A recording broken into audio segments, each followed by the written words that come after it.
एक पल के लिए चलो मान लेते हैं भाग्य में लिखा हुआ फैसला नहीं बदलता, लेकिन दोस्तों आप कोई फैसला तो लेकर के देखिए, क्या पता आपकी किस्मत ही बदल जाए।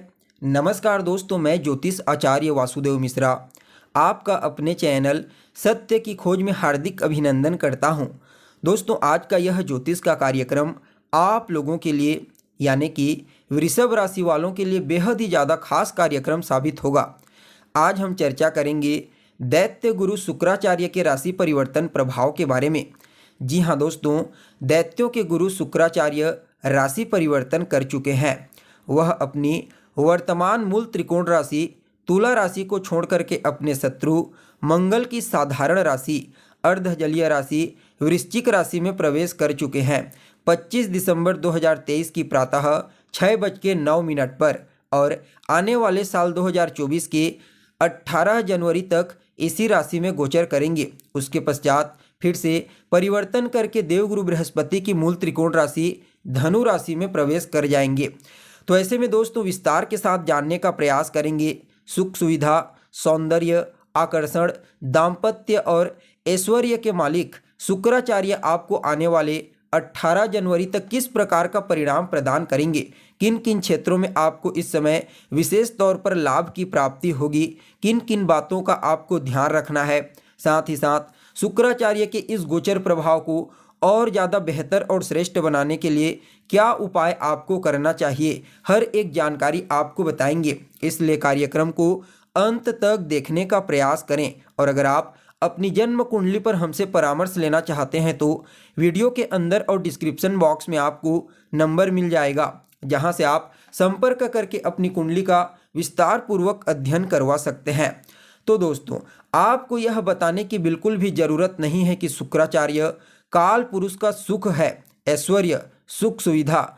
मूल रूप से शुक्राचार्य किसी भी प्रकार से कोई कष्ट या फिर परेशानी उत्पन्न तो नहीं करते, लेकिन यह बात आपको भली भांति याद रखना चाहिए कि शुक्राचार्य के ऊपर अगर किसी भी प्रकार से पाप ग्रहों का प्रभाव देखने को मिलता है तो इनके फल में नेगेटिविटी उत्पन्न हो जाती है। हालांकि यह जो राशि है वृश्चिक राशि, यह शुक्र के लिए अनुकूल तो होती है, लेकिन शुक्र जितना श्रेष्ठ तुला राशि, धनु राशि और मीन राशि में परिणाम प्रदान करते हैं, उतना श्रेष्ठ परिणाम इस राशि में प्रदान नहीं कर पाते। लेकिन तत्वतः यहाँ पर शुक्राचार्य को बल प्राप्त हो जाता है, जिसके परिणाम स्वरूप कई मामलों में यह आपको श्रेष्ठ परिणाम देने का प्रयास करते हैं। और दोस्तों यह बात भी आपको याद रखना चाहिए, यह जो गोचर होता है यह पूर्ण रूप से आपकी जन्म कुंडली के ऊपर डिपेंड करती है, आपकी जन्म कुंडली में स्थित ग्रहों की स्थितियों के ऊपर और महादशा पर। कभी मत भूलिए गोचर बिल्कुल मौसम की तरह होता है और मौसम का प्रभाव हर किसी को अलग अलग पड़ता है। ठीक इसी प्रकार से ज्योतिष शास्त्र के मर्मज्ञ कहते हैं, हम जिस ग्रह के बारे में चर्चा कर रहे हैं गोचर में, अगर वह ग्रह जन्म कुंडली में बेहतर स्थिति में प्लेसमेंट है, वह केंद्र या त्रिकोण में अपनी उच्च राशि अपनी मूल त्रिकोण राशि में है और शुभ ग्रहों के प्रभाव में है, तो फिर गोचर भले ही कितना ही खराब क्यों ना हो, उस ग्रह के दृष्टिकोण से हमेशा यह याद रखना वह ग्रह बिल्कुल भी आपको अपना नेगेटिव परिणाम नहीं देगा, काफ़ी हद तक आपको अच्छा ही फल देने का प्रयास करेगा। तो दोस्तों देखिए, आप लोगों के लिए वृषभ राशि वालों के लिए शुक्राचार्य का यह गोचर आपकी कुंडली के सप्तम भाव में हुआ है। सप्तम भाव में गोचर करने वाले शुक्राचार्य के ऊपर शनि और राहु की दृष्टि पड़ेगी, जिसके परिणाम स्वरूप कहीं ना कहीं यह आपके दाम्पत्य जीवन में, वैवाहिक जीवन में कुछ समस्या उत्पन्न करेंगे। कलह क्लेश का वातावरण देखने को मिलेगा, कुछ वैचारिक मतभेद उत्पन्न हो सकती है। हालांकि इस शुक्र का सकारात्मक परिणाम आपको कई मामलों में मिलेगा। भले ही जीवन साथी के साथ कुछ वैचारिक मतभेद हो जाए, वाद विवाद हो जाए, लेकिन दोस्तों इस समयावधि में शुक्र के प्रभाव से आपके वैवाहिक जीवन को बेहतर बनाने का, आपके वैवाहिक जीवन में और खुशहाली और बहार लाने का मौका आपको इस समय मिलने वाला है। आप चाहें तो अपने दाम्पत्य जीवन को और भी ज़्यादा सुखद और श्रेष्ठ बना सकते हैं। इस समय आपके चेहरे में एक अलग प्रकार का तेज आएगा, आपके चेहरे का चमक बढ़ने वाला है। इस समय सामाजिक कार्य में आप बढ़ चढ़ करके हिस्सा लेंगे, जिसके परिणाम स्वरूप इस समय आपको समाज में मान सम्मान मिलने की प्रबल संभावना बनी हुई है। इस समय आपकी आपकी छवि में सुधार होगी, व्यक्तित्व में निखार आने वाला है। जी हाँ, आप जो भी कार्य करते हैं वहाँ पर तो आपको अपने कार्यस्थल के जितने भी सहयोगी हैं उनके द्वारा मान सम्मान और प्रसिद्धि की प्राप्ति तो होगी ही होगी। साथ में इस समय आपके व्यक्तित्व में निखार आएगा, जिसके परिणाम स्वरूप आप जहाँ भी जाएंगे, चाहे धार्मिक क्षेत्र में हो या फिर सामाजिक क्षेत्र में, वहाँ पर भी आपको इस समय मान सम्मान और प्रसिद्धि की प्राप्ति होती हुई नजर आएगी। हालांकि यहाँ पर यह बात आपको स्पष्टता के साथ ध्यान में रखना चाहिए कि शुक्र महाराज यहाँ पर शनि और राहु की दृष्टि से दृष्ट होकर के आपको परिणाम प्रदान करेंगे। इसलिए दोस्तों, इस समयावधि में कुछ बातों का आपको विशेष रूप से ध्यान रखने की आवश्यकता है। इस समय बिल्कुल भी गलत आदतों से आपको बचने का प्रयास करना चाहिए।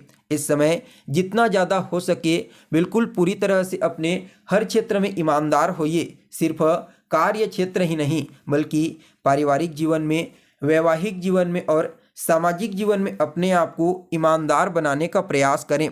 इस समयावधि में कोई भी छोटा सा गलत कदम आपके दाम्पत्य जीवन में विच्छेद का कारण बन सकता है, आपके दाम्पत्य जीवन को विच्छेद की तरफ लेकर के जा सकता है। हालांकि यहाँ पर फिर से मैं वही बात दोहराना चाहूँगा कि अगर आपकी कुंडली में सप्तम भाव की स्थिति अच्छी है, शुक्र की स्थिति अच्छी है, तो फिर इसका ज़्यादा नेगेटिव परिणाम आपको नहीं मिलेगा। तो वहीं दोस्तों, यह बात भी आपको स्पष्टता के साथ याद रखना चाहिए कि सप्तम भाव में गोचर करने वाला सूर्य कहीं ना कहीं आपके मन को भी भटकाने का कार्य कर सकता है। क्योंकि इसके ऊपर शनि और राहु की दृष्टि पड़ेगी, जिसके परिणाम स्वरूप इस समय आपको एक्स्ट्रा मैरिट अफेयर से बचना चाहिए। अगर आप इससे बच जाते हैं तो निश्चित तौर पर आपका वैवाहिक जीवन इस समय काफ़ी हद तक आपको सुखद नजर आएगा। इसके अलावा देखा जाए तो यह समय व्यापार करने वाले जातकों के लिए अत्यंत ही श्रेष्ठ साबित होगा। अगर किसी भी प्रकार का आप व्यापार करते हैं, खास करके चमकती धमकती चीज़ों का बिजनेस करते हैं, खान पान का, आकर्षक चीज़ों का व्यापार करते हैं, तो निश्चित तौर पर इस समय आपको अपने व्यापार में सफलता प्राप्त करने के लिए, तरक्की प्राप्त करने के लिए कुछ नए अवसर की प्राप्ति होगी। जी हाँ, अगर आप थोड़ी सावधानी के साथ अपने हर कार्य को करते हैं ईमानदारी पूर्वक, तो निश्चित तौर पर इस समय आपको सफलता की प्राप्ति तो होगी ही होगी। आपके व्यक्तित्व में पूर्ण रूप से निखार आएगा। अगर इस समय गलत चीज़ों से बच जाते हैं तो निश्चित तौर पर आपको समाज में मान सम्मान, प्रसिद्धि की प्राप्ति तो होगी ही होगी। साथ में कार्य स्थल पर भी इस समय आपके इंक्रीमेंट में वृद्धि होने की प्रबल संभावना नजर आ रही है। तो वहीं दोस्तों, देखा जाए तो कहीं ना कहीं यह गोचर काल आपके रोग, ऋण, शत्रु इन पक्षों को भी प्रभावित करेगा। इस समय आपके जो शत्रु हैं आपको हमेशा ही नीचे गिराने का प्रयास करते रहते हैं, चाहे कार्य स्थल में हो, सामाजिक क्षेत्र में हो या फिर धार्मिक क्षेत्र में। वह शत्रु इस समय शांत हो जाएंगे। इसके अलावा देखा जाए तो अगर कोई रोग आपको था जो पुराने समय से था, तो काफ़ी हद तक संभावना है कि उससे भी आपको इस समय राहत की प्राप्ति होगी। अगर आपने कोई लोन लेने के बारे में विचार किया है तो इस समय लोन मिलने की भी आपको प्रबल संभावना नजर आ रही है। देखा जाए तो वह विद्यार्थी जो किसी भी प्रकार की कोई प्रतियोगी परीक्षा, कंपटीशन एग्जाम की तैयारी कर रहे हैं और अभी उनका एग्जाम है, तो निश्चित तौर पर उनको विशेष रूप से सफलता की प्राप्ति होगी। कुल मिलाकर के देखा जाए तो कुछ बातों का आपको ध्यान रखना है। बाकी आपकी सफलता के लिए, आपकी तरक्की के लिए, आपके लिए यह शुक्र हर मामले में श्रेष्ठ साबित होगा। फिर भी इस शुक्र को और ज़्यादा बेहतर बनाने के लिए आपको रोजाना नहीं हो सके तो शुक्रवार के दिन गाय को हरा चारा खिलाइए। इसके अलावा इस समय में माँ भगवती की आराधना कीजिए। आपके लिए समय हर प्रकार से अत्यंत ही श्रेष्ठ साबित होगा। तो दोस्तों, कैसी लगी आपको जानकारी कमेंट करके बताइए, और अच्छी लगे तो इसे अपने दोस्तों और रिश्तेदारों के साथ शेयर करें। तो चलिए फिर मिलते हैं एक नए और ताज़ा एपिसोड में। तब तक के लिए नमस्कार।